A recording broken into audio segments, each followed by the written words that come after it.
¿Estamos listos? La palabra de hoy se llama necesito resolver. Diga conmigo, necesito resolver. Y hoy quiero explicarle, ¿usted sabe por qué usted tuvo el jueves libre? ¿Sí? Tiene que ver con Jesús. Y así que usted tiene que estar agradecido porque tuvo el jueves libre, porque ese día el mundo recuerda la ascensión de Jesús. Cuando Jesús ascendió a los cielos después de haber resucitado. Gracias a eso, usted tuvo el jueves libre, ¿sí? Y quiero que leamos en el libro de Hechos, capítulo 2. Vamos a buscar los versículos del 2 al 9. Dice así: hasta el día en que fue recibido arriba, después de haber dado mandamientos por el Espíritu Santo a los apóstoles que había escogido, a quienes también, después de haber padecido, se presentó vivo con muchas pruebas indubitables, apareciéndoseles durante 40 días y hablándoles acerca del reino de Dios.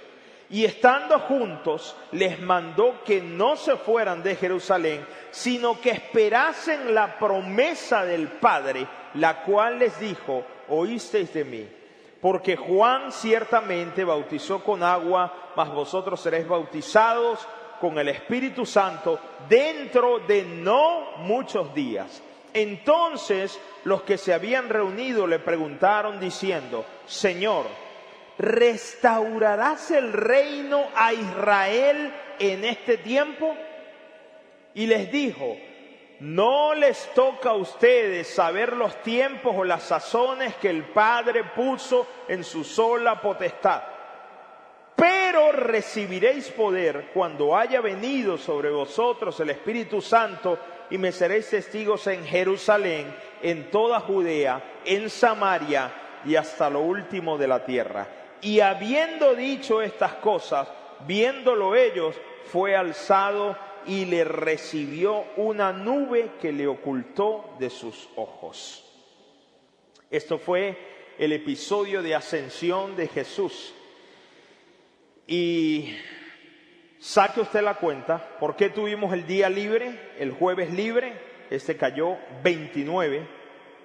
Porque después de la muerte y exactamente de la resurrección de Jesús, la Biblia dice que después que él resucitó, estuvo 40 días hablándole a sus discípulos, hablando a varios hermanos, hablando a varias personas.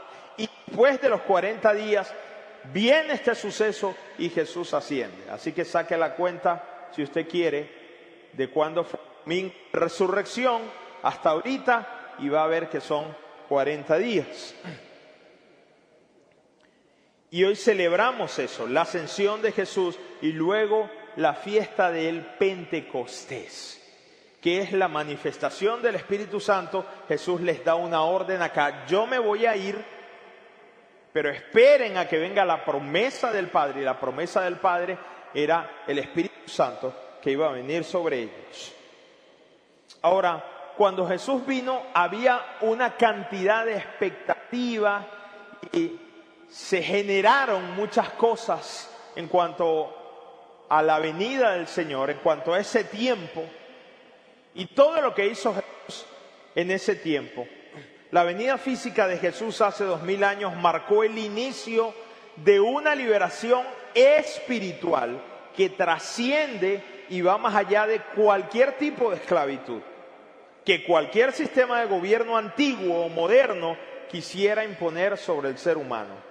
Nunca más, después que Jesús vino, nunca más el hombre debía ser esclavizado, sobre todo espiritualmente, almáticamente, emocionalmente.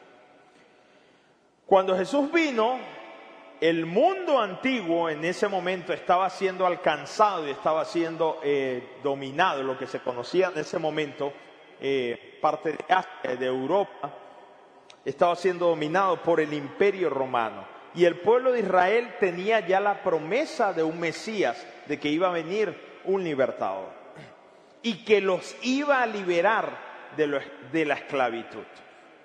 Ellos tenían eso. El detalle estaba en que todos los conflictos anteriores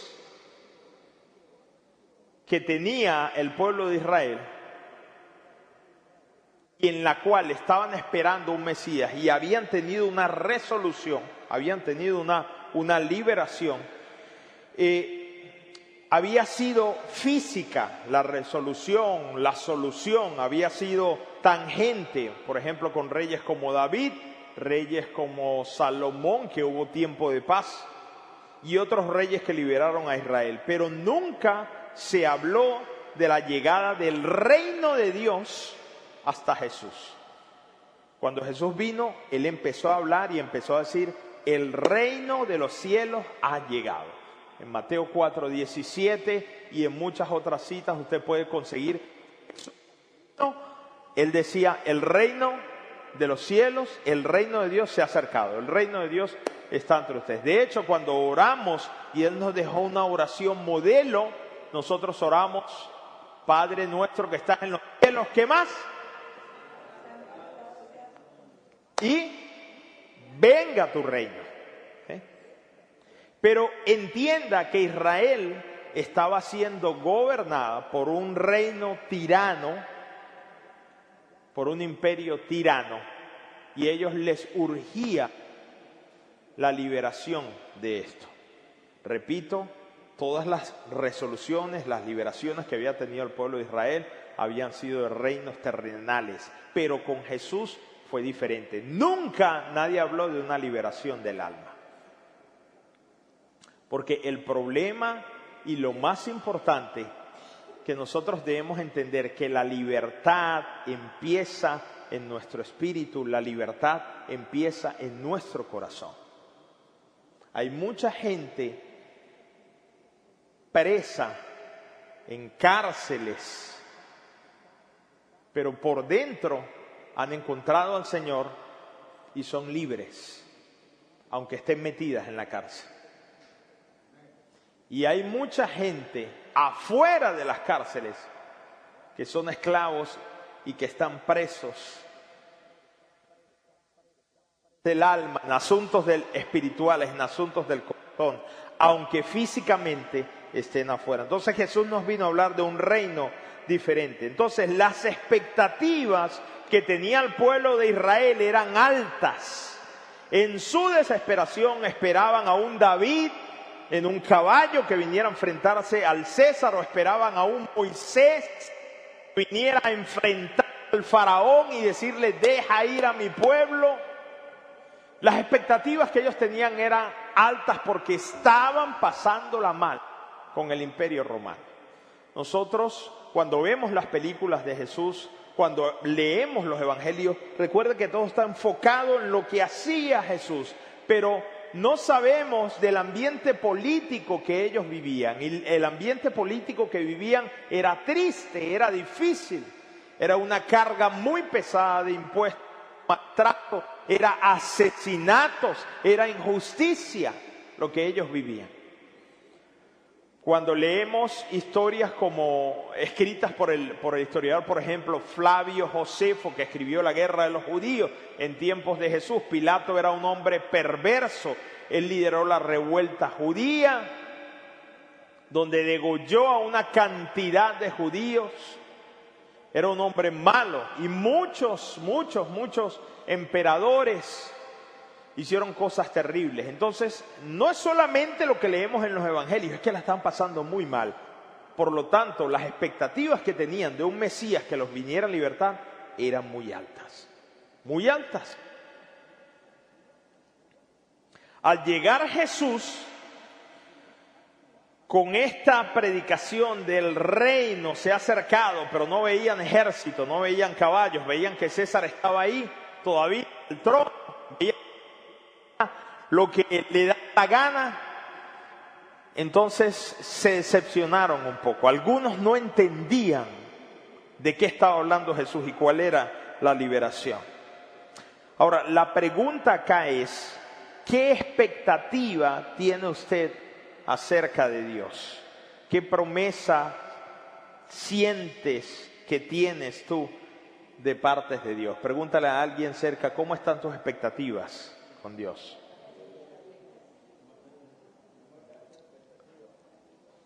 Cuando usted pone su confianza en Dios y pone expectativas ahí, ¿cómo echa mano de esa expectativa cuando están situaciones difíciles? De lo que usted está esperando que Dios haga. ¿Cómo ha respondido Dios a esas peticiones, a esas esperanzas, a esas expectativas? No me conteste, eso es una pregunta retórica. Pero yo le voy a asegurar algo. Tal vez, y muchas veces Dios es así, no es como imaginamos que van a pasar las cosas.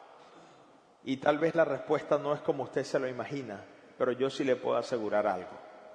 Dios nunca va a fallar. Dios siempre va a responder. No lo va a dejar a mitad de camino. El único que puede impedir que quedemos a mitad de camino, ¿sabe quién es? Ni siquiera el diablo. Es usted mismo. Pero Dios nunca falla. Dígale a alguien, Dios nunca falla. Jesús, cuando vino, Él siempre proclamaba: el reino de los cielos ha llegado. Y cuando Él vino, si nosotros vemos la vida de Jesús y vemos la esperanza que tenía la gente, porque la gente, por supuesto, en el pueblo de Israel y como en todos lados, quieren que las cosas cambien a nivel social. Una acción en el ambiente. Quiere que se vea el cambio en sectores influyentes de la sociedad. Eso es lo que esperamos de un nuevo gobernante. Eso es lo que esperamos de un nuevo reino. Y Jesús, cuando vino, a pesar de que Él no vino con un ejército, no vino con un gabinete nuevo, Él no vino a dar golpe de estado, pero vino hablando de un reino nuevo, sin estar respaldado por todo eso. Él influyó en varios sectores de la sociedad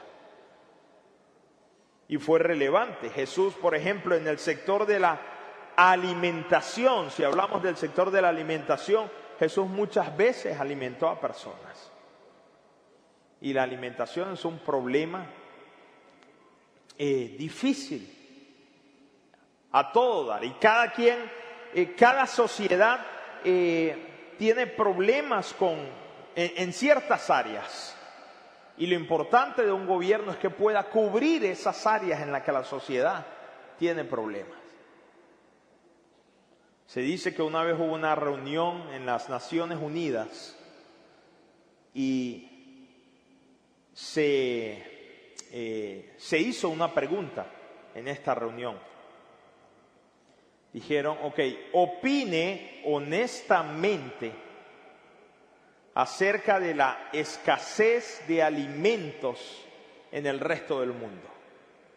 Opine honestamente acerca de la escasez de alimentos en el resto del mundo. Y se pararon los cubanos y dijeron que por favor les explicaran qué era la palabra opine, que ellos no entendían qué era eso. Esto no fue verdad, ¿no? Esto es algo simbólico. Opine qué era eso, para ellos poder contestar.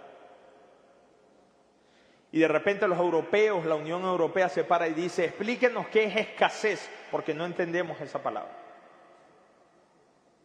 Y de repente se pararon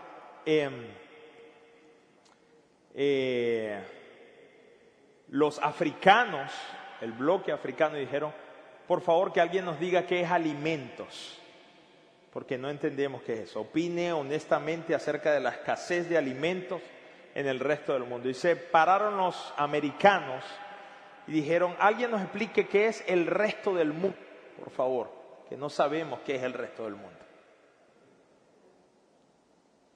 Pero dicen que todavía se están debatiendo en un congreso de Latinoamérica acerca de la palabra honestamente. No saben qué es honestamente. Pero cada área, lo que le quiero decir es que hay muchas áreas en la sociedad donde hay carencias y se espera que a veces se solucionen todas. Así estaba el pueblo de Israel. Ayudó o alimentó a muchas personas. Si hablamos, por ejemplo, del sector de la alimentación, la Biblia dice que en 2 ocasiones, en una ocasión alimentó a 4,000, en otra ocasión a más de 5,000. Y se cree que fueron muchas más que 5,000 personas. Y sobró mucha comida todavía. Porque no se contaban las mujeres ni los niños. En Mateo 14:21 dice que alimentó a 5,000 sin contar las mujeres y los niños. Los expertos dicen que fueron aproximadamente 15,000 o 20,000 personas, más o menos, que Jesús alimentó. Así que pudo satisfacer en ocasiones esa parte de la sociedad sin ser un gobernante oficial. En el sector de la educación también Jesús fue influyente, fue importante, porque sus enseñanzas dieron al corazón y pusieron cimientos a la sociedad de esperanza, de vida, de ver las cosas de una manera diferente. Hizo ver la ley de una forma diferente. Era un maestro y proveyó a quienes más necesitaban. Con sus parábolas, con su estilo de enseñanza, lo podía escuchar desde un niño hasta un anciano y entenderle perfectamente. Así que él revolucionó el área también de la educación sin tener puesto oficial en esa área también. En el área de la defensa de derechos también, Jesús hizo las cosas diferentes e influyó, le dio el lugar de dignidad a la mujer en una sociedad machista y patriarcal, como es la sociedad oriental, la sociedad judía. Hasta el día de hoy, la parte del Medio Oriente es muy patriarcal. Siempre el hombre va primero, muy machista. Una sociedad que denigró a la mujer, que puso a la mujer en un lugar deplorable. Jesús fue el que la resaltó y le dio el lugar que corresponde a la mujer. Se atrevió a hablar como una mujer y samaritana, que nadie podía hacer eso. Hablar con una mujer y extranjera menos. La mujer del flujo de sangre también se atrevió a defenderla, a darle el lugar. Ella sabía que no podía ni siquiera tocar a un maestro, pero Jesús la defendió públicamente ahí. A la mujer adúltera también en Juan capítulo 8, que merecía ser apedreada, porque la ley decía que debían, que la persona que la consiguieran en el acto de adulterio, decía la ley de Moisés, que debía ser apedreada. Sin embargo, fíjese que la Biblia relata que la consiguieron en el mismo acto de adulterio, pero llevaron a la mujer, pero el hombre no. Y eso que los consiguieron a los dos en el acto. Curiosamente, a Jesús le llevaron fue la mujer nada más, porque era una sociedad machista, patriarcal, denigraba a la mujer. La mujer no contaba, ni siquiera era una cifra. Era igual o peor que un animal. Fíjese que cuando contaban los cronistas decían, hay 5,000 personas, pero eran hombres nada más. No contaban ni a las mujeres ni los niños. No, eso no se cuenta. Esa cosa no se... Por eso no contaban a la mujer. Pero Jesús le dio el lugar que ella merecía. Defendió los derechos también de los extranjeros. Hablando con una mujer aparte samaritana. Ellos veían a los samaritanos como extranjeros. Jesús sanó a leprosos extranjeros. La semana pasada les hablé sobre un leproso que era extranjero y que fue el único que se devolvió, y Jesús lo dignificó. Jesús hablaba de parábolas como el buen samaritano y comparaba a dos judíos en un puesto extraordinario, como era un sacerdote, un levita, y luego comparaba a un samaritano El extranjero, el samaritano, era el digno de seguir su ejemplo. Es decir, que defendió los derechos de extranjeros, de mujeres, sin tener un cargo. Y eso impactó la sociedad. En el sector de salud, no tengo que decirles tampoco que es un sector importante en la sociedad. La Biblia en numerosas ocasiones relata que Jesús sanaba a todas las personas que les llevaban, que tenían dolencias. Le resolvió una cantidad de problemas a los médicos, al gobierno con el sector salud, porque los sanaba a todos, sin tener un cargo de influencia, tampoco. Jesús impactó también en el sector financiero de muchas personas. Al traer sanidad, les ahorraba también una cantidad de dinero. La Biblia dice que la mujer del flujo de sangre había gastado todo lo que tenía en médicos. Eso, por supuesto, impactó sus finanzas. Así que Jesús también fue un excelente servidor en el sector financiero. Al proveer alimentación también ayudó a las personas. Él proveyó a unos pescadores que no tenían nada ya para vender, para pescar, que pasaron toda la noche pescando y se dedicaban a eso. El negocio